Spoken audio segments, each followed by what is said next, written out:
ziua și vă mulțumim că sunteți astăzi alături de noi la o nouă rubrică de Vorbă cu Psihologul. Astăzi atingem un subiect destul de sensibil, am putea spune. Este vorba despre nevoile în cuplu.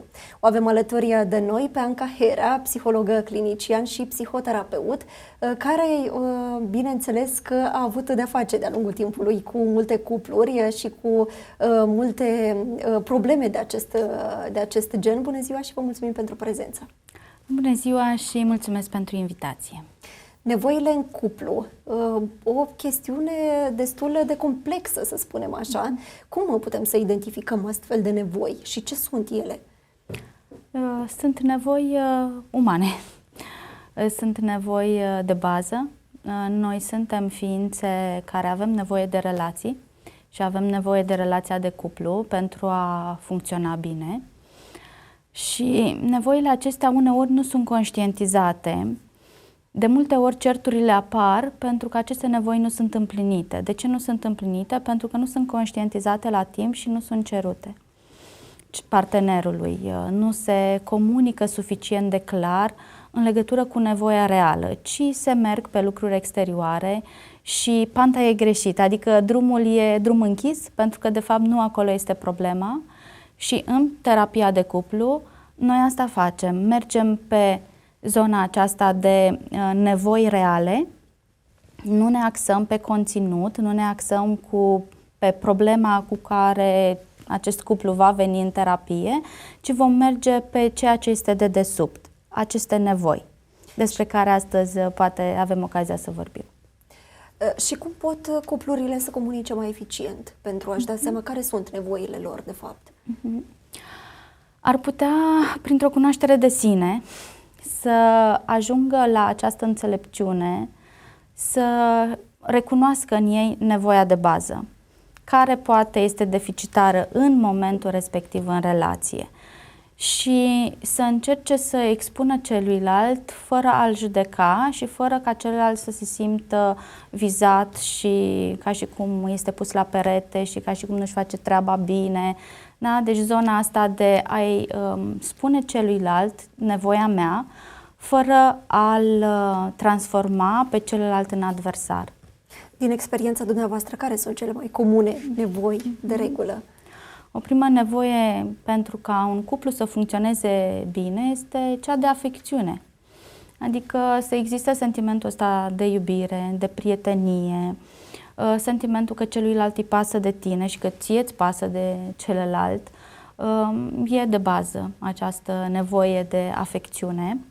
O altă nevoie destul de importantă și care ajută la sudarea cuplului în timp sunt aceste valori comune. Da? Dacă e împlinită această nevoie de valori comune, sunt multe șanse ca drumul cuplului să fie unul mai lin. Atenție, nu e nevoie să fie toate valorile în comun, dar câteva valori de bază, de exemplu, modul în care privesc viața. Credința este iar un aspect important, dacă ambii sunt credincioși sau nu. În cuplurile în care sunt de religii diferite pot să apară discuții, sau dacă unul nu este credincios și celălalt este, iar este un aspect important care poate să nască discuții în cupluri. Și ce facem atunci când, să spunem așa, nevoile par a fi contradictorii sau incompatibile, în sensul că ea își dorește carieră, el își dorește mai mult partea aceasta de afecțiune, de familie? Vin la terapia de cuplu, simplu, și încearcă să rezolve acolo, pentru că, așa cum am spus, cu ce vine cuplul în terapie e un aspect, dar de regulă, dacă săpăm, vom vedea că sunt mult mai multe lucruri de desubt. E mult mai ușor să zicem, de exemplu, că ne certăm pentru că, nu știu, unul strânge tot timpul prin casă și celălalt nu, da, pentru motive din acestea banale, decât să spunem că poate nu ne simțim suficient de iubiți. Și care sunt semnele, care sunt avertismentele care indică practic că o nevoie este neglijată, să spunem? Semnele sunt, doar că de regulă persoanele nu prea le iau în calcul, zic lasă că merge și așa. e doar un moment, toate cuplurile trec prin probleme, ceea ce e o realitate, că nu prea se întâmplă să fie cuplul ideal așa des întâlnit. Mai vreau să fac o precizare. A te certa în cuplu nu înseamnă că e cuplu disfuncțional. Din contră, cearta e bună dacă e urmată de o împăcare și dacă nu e constantă. Da, deci terapia de cuplu ar fi o idee foarte bună, luată din timp. De regulă, asta ziceam, cuplurile ajung când situația este cam critică, da, și se poate rezolva și atunci, dar nu întotdeauna. De obicei, atunci când intervin și copiii, cel mai probabil frustrările se vor vărsa pe terțe persoane și în cazul acesta cu siguranță că lucrurile nu sunt tocmai în regulă. Se pot vărsa nervii și pe copii, dar chiar dacă nu se varsă, oricum copilul va resimți starea dintre părinți și dacă este suficientă deschidere, chiar o va menționa și le va spune părinților. Chiar de una zi discutam cu o clientă în proces de divorț care spunea că băiatul de 15 ani a fost cel care le-a spus părinților: gata, divorțați, că nu mai rezista el, da. Da. Ce rol are empatia în cazul acesta, în gestionarea nevoilor de cuplu? E importantă empatia.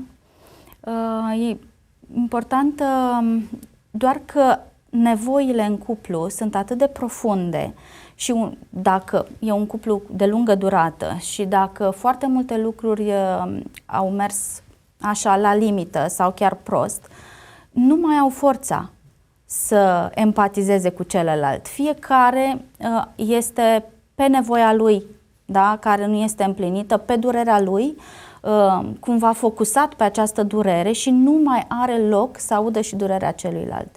De asta, în spațiul acesta al psihoterapiei de cuplu, noi creăm acest spațiu ca să se poată auzi, dincolo de durerea proprie. Din experiența dumneavoastră, cât sunt de deschise cuplurile în cazul terapiei? Sunt mai mult decât în trecut, încă mai este loc și ele vin în terapie de cuplu, dar vin când situația este foarte, foarte grea. De asta aș recomanda mai multă prevenție, ca în orice problemă. Mulțumim tare mult pentru sfaturi. Vă mai așteptăm și săptămâna viitoare să avem o nouă discuție.